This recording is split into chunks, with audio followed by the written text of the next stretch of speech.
রাজনীতি করতে রাজকীয় মন দরকার, জামাতের আমির। দর্শক, যেহেতু ডাক্তার শফিকুর রহমান বলছেন রাজনীতি করতে রাজকীয় মন দরকার, আর ডাক্তার শফিকুর রহমান যেহেতু রাজনীতি করেন, আমরা নিশ্চিতভাবে ধরে নিতে পারি যে ডাক্তার শফিকুর রহমানের মন রাজকীয় মন, উদার মন। দর্শক, এই রাজকীয় মন, এই থিওরিটা ডাক্তার শফিকুর রহমান কেন এনেছেন? মূলত এর মধ্য দিয়ে বিএনপিকে কঠিন ইঙ্গিত দিয়েছেন। বিএনপির লোকজন দেশব্যাপী যে চাঁদাবাজি করছে, যেটা আওয়ামী লীগের চাঁদাবাজিকে হারিয়ে দিচ্ছে, আওয়ামী লীগকে সারপাস করে চাঁদাবাজির নতুন নতুন রেকর্ড করছে, এবং এই চাঁদাবাজের পার্সেন্টেজ একবারে স্যাসরা লেভেল থেকে শুরু করে বিএনপির টপ লেভেল পর্যন্ত যায়। আমার তো মনে হয় যে তারেক রহমান, রুহুল কবির রিজভী এরকম 2-4 জন বাদে সবাই চাঁদার ভাগ পায়। হ্যাঁ, কিছু নেতা আপনি পাবেন যারা এগুলোর সাথে নেই, আর বহিষ্কার টহিষ্কার যা দেখেন এগুলো সব লোক দেখানো। হাসনাত আব্দুল্লাহ চাঁদাবাজের বিরুদ্ধে হুঙ্কার দিয়েছে, উপদেষ্টা নাহিদ বলেছে, জামাতের আমিরও এ বিষয়ে কথা বলেছেন, এবং সেখানে রাজকীয় মন এই থিওরিটা নিয়ে এসেছেন। It's very important. জামাতের মন আসলে রাজকীয়। তারা রাজা, তারা জনগণের টাকা কেন মেরে খাবে? তারা ব্যক্তি স্বার্থ হাসিলের জন্য কোনো রাজনীতি করবে? এইসব স্যাঁচড়া মানসিকতা জামাতের মধ্যে নাই, যে একটা খুচরা দোকানদারদের কাছ থেকে চাঁদা নিতে হবে, রাস্তার পাশে যে ভ্যানে জিনিসপত্র বিক্রি করে তার কাছ থেকে চাঁদা নিতে হবে। এটা বিএনপির লোকজন করে, আওয়ামী লীগের লোকজন আগে করতো। কিন্তু নামির জামান বলছে রাজকীয় মন হতে হবে, এইসব চেষ্টা মানসিকতা সারতে হবে। এই নসিহত বিএনপিকে করছেন। নাম বলেন না, হাসনাত, নাহিদ, ডাক্তার শফিকুর রহমান কেউ নাম বলছে না, নাম না বলে বিএনপিকে বার্তা দিচ্ছেন, কিন্তু সবাই বুঝে। এখন আপনি চাঁদাবাজ বললে তো সেটা বিএনপি, এটা তো আর ব্যাখ্যা করার অপেক্ষা রাখে না। বাংলাদেশ জামাত ইসলামের আমির ডাক্তার শফিকুর রহমান বলেছেন, রাজনীতি করতে হলে রাজকীয় মানসিকতা প্রয়োজন। যারা নিজের স্বার্থসিদ্ধির জন্য রাজনীতি করছেন তাদের রাজনীতি ছেড়ে দেওয়া উচিত। এখন নিজের স্বার্থসিদ্ধির জন্য রাজনীতি করছেন কারা? বিএনপি। মূলত বিএনপিকে বলেছেন রাজনীতি ছেড়ে দেওয়া উচিত, এই চাঁদাবাজি হয় বন্ধ করুন, না হলে রাজনীতি ছেড়ে দিন। হ্যাঁ, বিএনপিতে ভালো মানুষ আছে, তারা বিএনপি রাজনীতি করুক। যারা চাঁদাবাজের ভাগ পাচ্ছেন কেন্দ্রীয় নেতারা, আপনারাও রাজনীতি ছেড়ে দেন।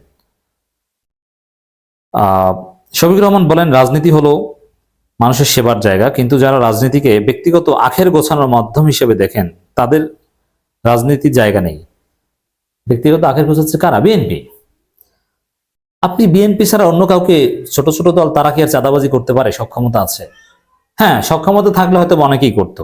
সক্ষমতা আছে কিন্তু চাঁদাবাজি করছে না, এরকম একমাত্র নিশ্চিত দল জামাত ইসলামী। গুরুত্বপূর্ণের মধ্যে আছে। ইসলামী দলগুলোর সক্ষমতা হলো চাঁদাবাজি করবে না, এটা আমি বিশ্বাস করি। কিন্তু সক্ষমতা হলে যে তারা মারামারি বা কিছু বিশৃঙ্খলা করবে, এটা ঠিক আছে। যেমন তাবলিগের লোকজন নিরীহ হিসেবে পরিচিত ছিল, যখনই সুযোগ পেয়েছে তখনই তাদের রূপ জাতি দেখেছে। অতএব বিশ্বাস করা কঠিন। তরুণ প্রজন্ম এমন রাজনীতিবিদদের প্রত্যাখ্যান করেছে। তিনি আরো বলেন, স্বৈরাচারী সরকারের পতনের পর দেখা যাচ্ছে অনেকে নিজেদের স্বার্থে ব্যস্ত হয়ে পড়েছেন। তাদের বলছি, দেশের মানুষ আপনাদের আর চায় না। নতুন প্রজন্ম সৎ ও নিষ্ঠাবান নেতৃত্ব খুঁজছে। এখন স্বৈরাচারের পতনের পর দেখা যাচ্ছে অনেকে নিজেদের স্বার্থে ব্যস্ত হয়ে পড়েছেন। কারা? বুঝতে অসুবিধা আছে? কাদেরকে বুঝিয়েছেন? ডাক্তার শফিকুর রহমান বিএনপিকে ইঙ্গিত করেছেন যে তরুণ প্রজন্ম এই বিএনপির এই স্যাঁচড়া চাঁদাবাজদের চায় না। এই এখন চাঁদার ভাগ নিয়েছেন, আর 2 দিন পর বলবেন যে আমি এমপি, মন্ত্রী, উপজেলা চেয়ারম্যান, আমি পৌরসভা মেয়র, আমি কাউন্সিলর। এই সব স্বপ্নে ঘুম নষ্ট করে না, লাভ হবে না।